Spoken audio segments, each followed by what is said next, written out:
అండి నమస్తే welcome back to our channel Chintu creations. ఈ రోజు మనం వీడియోలో ఆంధ్ర స్పెషల్ ఆవకాయని ఎలా చేయాలనేది మీతో షేర్ చేసుకుంటున్నానండి. చాలా మందికి డౌట్స్ ఉంటాయి కదా, ఆవకాయకి ఎంత కారం ఎంత ఉప్పు ఎలా వేయాలనేది. ఈ రోజు మనం వీడియోలో పక్కా కొలతలతో ఆవకాయని ఏ విధంగా పెట్టుకోవాలనేది నేను మీతో షేర్ చేస్తున్నాను. ఫస్ట్ టైం కనుక మీరు మన ఛానల్ చూస్తున్నట్టయితే don't forget to subscribe my channel. ఇంకా లేట్ చేయకుండా మనం వీడియోలోకి వెళ్ళిపోదామా. ఆవకాయ పెట్టడం అయితే చాలా సులువని వీడియో చూస్తే మీకే అర్థమైపోతుంది. ఈరోజు నేను అంటు మామిడికాయలతో ఆవకాయ చేస్తున్నానండి. అందరికీ డౌట్ వస్తుందేమో అంటు మామిడికాయలతో ఆవకాయ ఏంటని. ఇవి మా చెట్లో కాసిన కాయలు చాలా పుల్లగా ఉంటాయండి. ఈ మ్యాంగో కట్టర్ ఆన్లైన్లో దొరుకుతుంది, మీకు లింక్ నేను డిస్క్రిప్షన్ బాక్స్లో ఇస్తాను, ఒకసారి చెక్ చేసుకోండి. ఆవకాయలు చేసే మామిడికాయలని శుభ్రంగా గుడ్డతో తుడిచేసుకొని ఈ మాదిరి మనం వీడియోలో చూపిస్తున్నట్టుగా ముక్కలు చేసుకోవాలి. కాయలు చాలా పుల్లగా ఉండాలండి, అప్పుడే ఆవకాయ చాలా పర్ఫెక్ట్గా వస్తుందన్నమాట రుచి. ఈ అంటు మామిడికాయలు చాలా పుల్లగా ఉంటాయి. ఇలా మనం ఫస్ట్ పీసెస్గా కట్ చేసుకున్న తర్వాత వాటిని మళ్ళీ ఇలా చిన్న చిన్న పీసెస్గా కట్ చేసుకోవాలి. మధ్యలో ఉండే ఆ జీడిని అంటే విత్తనాన్ని కూడా తీసేయాలి. పైన ఒక తెల్ల లేయర్ ఉంటుంది కదా, ఆ లేయర్ని కూడా మనం రిమూవ్ చేసేయాలండి. ముక్కలన్నీ ఒకే సైజుగా సేమ్గా ఉన్నట్టుగా చూసుకోవాలి. చూస్తున్నారు కదా, ఇలా పైన తెల్లగా వస్తుంది కదా పొరలాగా, దాన్ని కూడా మనం తీసేసుకొని ముక్కలన్నీ కొట్టేసి పక్కన పెట్టేసుకోవాలి. ఇప్పుడు మెజర్మెంట్స్ చూద్దాం. నేను ఇవాళ ఈ కప్పుతో 4 కప్పుల దాకా మామిడికాయ ముక్కల్ని తీసుకుంటున్నాను. 4 కప్పుల మామిడికాయ ముక్కలకి ఎంతెంత మెజర్మెంట్ అనేది చూడండి. 4 కప్పులు మామిడికాయ ముక్కలు దాదాపు కేజీ వచ్చాయి.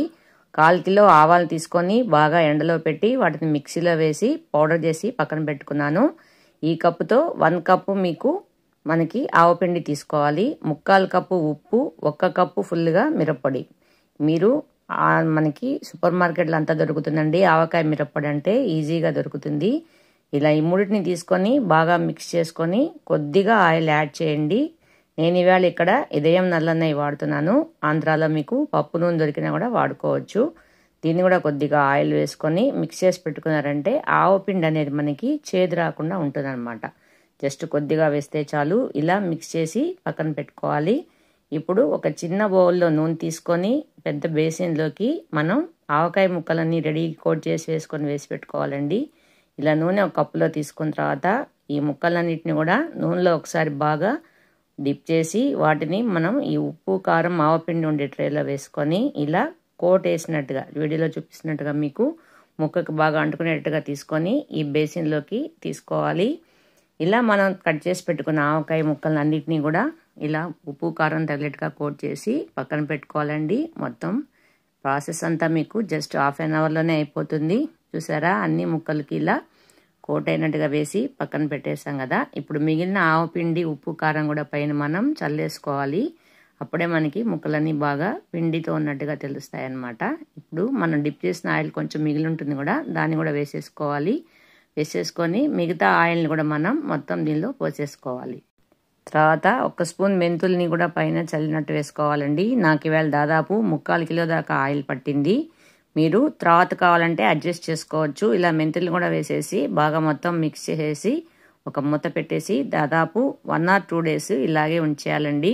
ఎందుకంటే ఒక 3 రోజుల దాకా దీన్ని మనం మిక్స్ చేస్తూ ఉండాలి మధ్య మధ్యలో. అప్పుడే మనకి ఉప్పు కారం బాగా కలుస్తూ ఆవకాయ ముక్కకి పట్టుకున్నట్టుగా వస్తుంది. బాగా ఈజీగా మీకు మిక్స్ అయిపోతుంది అనమాట. చూసారా, 2 రోజులు అయ్యేపటికి మీకు ఆవకాయకి నూనె పైన బాగా సపరేట్ అయినట్టుగా తెలుస్తుంది. అప్పుడు మనకి పర్ఫెక్ట్గా ఆవకాయ రెడీ అయిపోయినట్టు. ఇలా మధ్యలో మిక్స్ చేసిన 3 days రాదు చూడండి, ఆవకాయ మీకు ఆయిల్ బాగా పైన తేలుతున్నది కదా.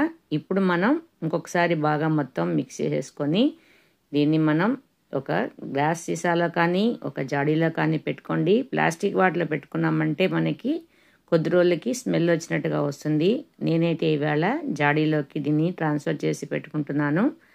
పాతకాలంలో అంతా జాడీలే కదండి వాడుతున్నారు. లేదా ఇప్పుడు ఒక గ్లాస్ జార్లో అయినా కూడా మనం పెట్టుకొని దీన్ని దాదాపు 1 సంవత్సరం రోజుల దాకా ఎత్తి పెట్టుకోవచ్చు. ఇలా జాడీలో తడి లేకుండా చూసుకోవాలి. అప్పుడే మనకి ఆవకాయ చెడిపోకుండా ఉంటుంది అనమాట. రెడీ అయిపోయిన ఆవకాయని ఇలా జాడీలోకి ట్రాన్స్ఫర్ చేసుకొని ఎత్తి పెట్టేసుకున్నామంటే మనకు 1 year అయినా కూడా చెడిపోదండి. మనకి ఎప్పుడెప్పుడు కావాలో అప్పుడప్పుడు మనం కొద్దిగా తీసుకొని ఆ పూటకు వేసుకొని తిన్నామంటే ఆవకాయ రుచి చెప్పక్కర్లేదు. ఎంత బాగుంటుందో కదా. వేడివేడి అన్నంలాగా ఆవకాయ వేసుకొని తిన్నామంటే అస్సలు మనం ఎందుకురా ఈ జన్మ అన్నట్టుగా అనిపిస్తుంది. అంత బాగుంటుంది ఆవకాయ అన్నం. నాకైతే చాలా ఇష్టం అండి ఫ్రెష్ ఆవకాయ అంటే. సో ఫ్రెండ్స్, మీ అందరికీ ఈ వీడియో చూసారు కదా, ఆవకాయ చేయడం ఎంత ఈజీయో అర్థమైపోయింది కదా. సో మీరందరూ కూడా ఇప్పుడు తప్పకుండా ఈ ఆవకాయ చూసి ఇంట్లో ఒకసారి ట్రై చేస్తారని నేనైతే అనుకుంటున్నాను. నచ్చితే మన ఛానల్ని సబ్స్క్రైబ్ చేసుకొని మీ ఫ్రెండ్స్ అండ్ రిలేటివ్స్ కూడా ఈ వీడియోని షేర్ చేయండి. ఇంకొక వీడియోలో మళ్ళీ మిమ్మల్ని కలుస్తాను. అంతవరకు సెలవు మరి. నమస్తే ఫ్రెండ్స్, బాయ్.